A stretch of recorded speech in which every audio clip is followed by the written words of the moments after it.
다윗이 천부장과 백부장 곧 모든 지휘관과 더불어 의논하고 다윗이 이스라엘의 온 회중에게 이르러 만일 너희가 좋게 여기고 또 우리의 하나님 여호와께로 말미암았으면 우리가 이스라엘 온 땅에 남아 있는 우리 형제와 또 초원에 딸린 성읍에 사는 제사장과 레위 사람에게 전령을 보내 그들을 우리에게로 모이게 하고 우리가 우리 하나님의 궤를 우리에게로 옮겨오자.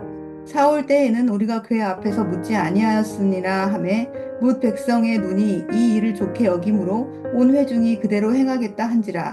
이에 다윗이 애굽의 시홀 시내에서부터 아맛 어기까지 온 이스라엘을 불러 모으고 기럇 여아림에서부터 하나님의 궤를 메어오고자 할세. 다윗이 온 이스라엘을 거느리고 바알라 곧 유다에 속한 기럇 여아림에 올라가서 여호와 하나님의 궤를 메어오려 하니 이는 여호와께서 두 그룹 사이에 계심으로 그러한 이름으로 일컬음을 받았더라. 하나님의 궤를 새 수레에 싣고 아비나답의 집에서 나오는데 우사와 아히오는 수레를 몰며 다윗과 이스라엘 온 무리는 하나님 앞에서 힘을 다하여 뛰놀며 노래하며 수금과 비파와 소고와 재금과 나팔로 연주하니라. 기돈의 타작마당에 이르러서는 소들이 뛰므로 우사가 손을 펴서 궤를 붙들었더니 우사가 손을 펴서 궤를 붙들므로 말미암아 여호와께서 진노하사 치심에 그가 거기 하나님 앞에서 죽으니라. 여호와께서 우사의 몸을 찢으셨으므로 다윗이 노하여 그곳을 베레스 우사라 부르니 그 이름이 오늘까지 이르니라. 그날에 다윗이 하나님을 두려워하여 이르되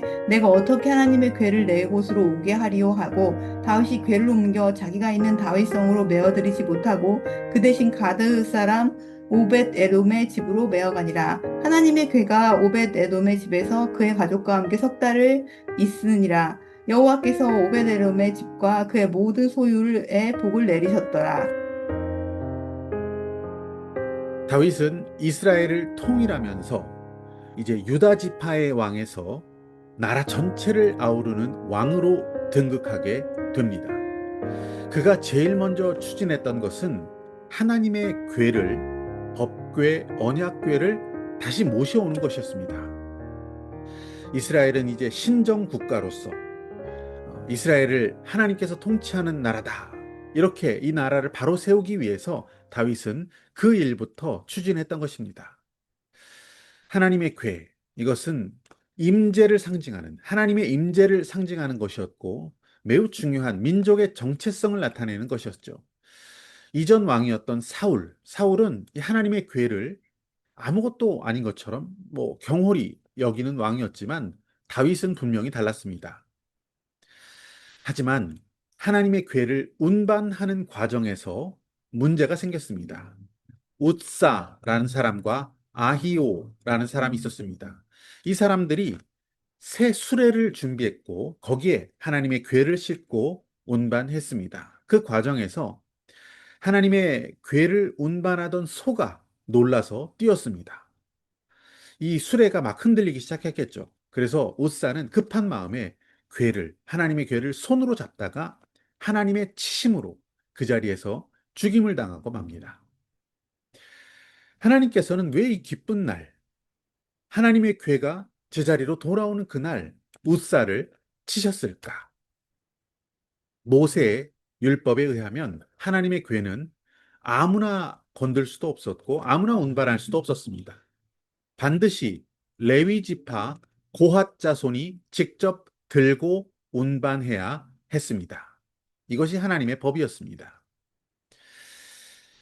오늘 본문에 나와 있는 이 사건을 에 대한 기록을 읽으면서 우리는 한 가지 의문점을 가지게 됩니다. 다윗은 물론이고 웃사도 또 어떤 다른 사람들도 이 하나님의 궤를 새 수레로 옮기는 일, 이것을 진행시키는 것에 대해서 반대하는 사람도 없었고 만류하는 사람도 없었고 뭔가 말하는 사람도 없었다는 사실이 매우 놀랍습니다. 아무도 하나님의 궤를 수레에 소가 끄는 수레에 옮기는 이 일에 대해 문제를 제기하며 나서는 사람이 없었다는 것입니다. 왜 이렇게 되었습니까? 이스라엘은 사사 시대를 지나갔고 사울이 왕이 된 그 세월을 지나가게 되었습니다. 이스라엘 백성들은 하나님의 율법에 따라 사는 삶, 하나님의 율법을 지키고 그 율법에 따라 사는 그런 삶에 매우 무감각해졌다는 것을 우리는 알 수가 있습니다. 하나님 말씀을 가까이 하지 않았다는 것이죠. 하나님 말씀대로 명령하신 대로 바르게 행해야 한다. 이런 생각을 하지 않고 긴 세월을 이스라엘이 살아왔던 것입니다. 하나님의 말씀을 소홀히 여긴 자들의 행태, 그것이 문제였습니다. 웃사라는 사람은 이 이스라엘 백성의 총체적 신앙의 해이에 대한 하나님의 징계로 그 징계의 희생자가 되었다라는 것으로 우리는 정리해 볼 수 있습니다. 그렇다면 우리는 하나님의 뜻을 따라 말씀대로 살아가는 그 바른 길을 걸어가고 있습니까? 속도보다 더 중요한 것은 방향이다. 이런 말을 합니다. 나아가는 방향이 바르다면 늦더라도 지체되더라도 목적하는 곳에 우리가 목적하는 곳을 향할 수 있습니다. 그곳에 도달할 수 있게 되는 것이죠. 하지만 아무리 빨리 간다 하더라도 아무리 열심히 간다 하더라도 방향이 잘못되면 모든 수고는 헛것이 되고 맙니다. 인생의 바른 방향, 그 바른 방향은 하나님의 뜻을 깨닫고 알고 따라가는 길입니다. 가장 안전하고 정확한 길, 영원하고 복된 길, 그 길은 오직 하나님께서 말씀을 통해 우리에게 보여주신, 계시하신 그 길뿐입니다. 우사와 이스라엘 백성들이 하나님의 궤를 옮기기 위해 택했던 방식, 모든 지혜를 다 짜냈을 것입니다. 정성을 다해서 새로 만든 수레에 성심성의껏 하나님의 궤를 잘 실어서 나르려고 했지만 그것은 그들의 판단, 그들의 생각이었을 뿐입니다. 믿음으로 산다는 것이 무엇입니까?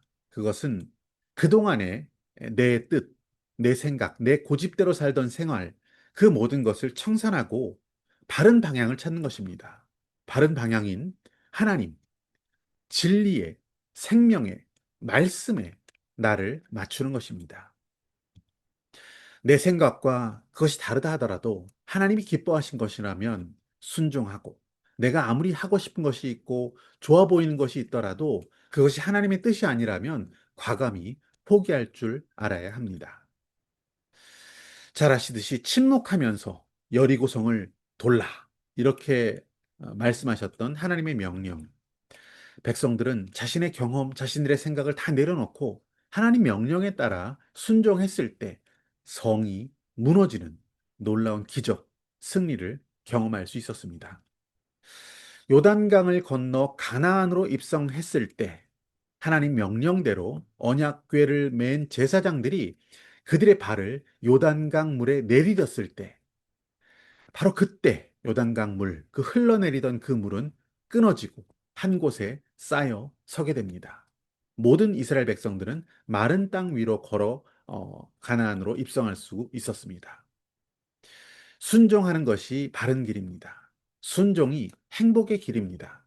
하나님 말씀을 따라 사는 자는 하나님께서 지키고 또 영원토록 보호하십니다. 그뿐 아니라 순종은 복의 통로가 됩니다. 여호수아에게 하나님께서 이렇게 말씀하셨습니다. 이 율법 책을 묵상하고 순종하면 네 길이 평탄하게 될 것이다. 순종은 큰 것을 우리가 지켜내는 것도 중요하겠지만 삶의 작은 것 하나로부터 시작됩니다. 작은 일에 충성하는 자를 하나님께서는 찾으십니다. 다니엘, 이 다니엘이라는 사람은 늘 하던 대로 습관을 따라서 기도하는 일을 쉬지 않았을 뿐입니다. 그런데 하나님은 그를 지켜주셨고 총리로서의 사명을 잘 감당할 수 있도록 그의 삶을 인도하셨습니다. 요셉은 어떻습니까? 억울한 생각, 자기 비참한 감정에 사로잡힐 수 있었습니다. 하지만 그것을 내려놓고 노예의 시간 속에서도 감옥에서도 최선을 다해 충성된 삶을 살았습니다. 그것은 어떤 보상을 바라서도 아니고 그냥 진실한 마음으로 하나님을 바라보았기에 하나님과 동행하기에 했기에 가능했습니다. 하나님은 요셉을 세워 많은 이들을 먹이고 살리는 일에 사용되게 하셨습니다. 우리에게 주어진 오늘의 삶이 비록 평범하다 생각할지라도 하나님의 뜻대로, 말씀대로 순종하며 살아갈 수 있기를 원합니다. 그것이 신령한 복을 누리는 길, 기적을 준비하는 매일의 훈련입니다. 참 잘했다. 주님의 음성을 매일매일 들을 수 있는 그 선택을 하며 살아갈 수 있는 저와 여러분 되시기를 축복합니다.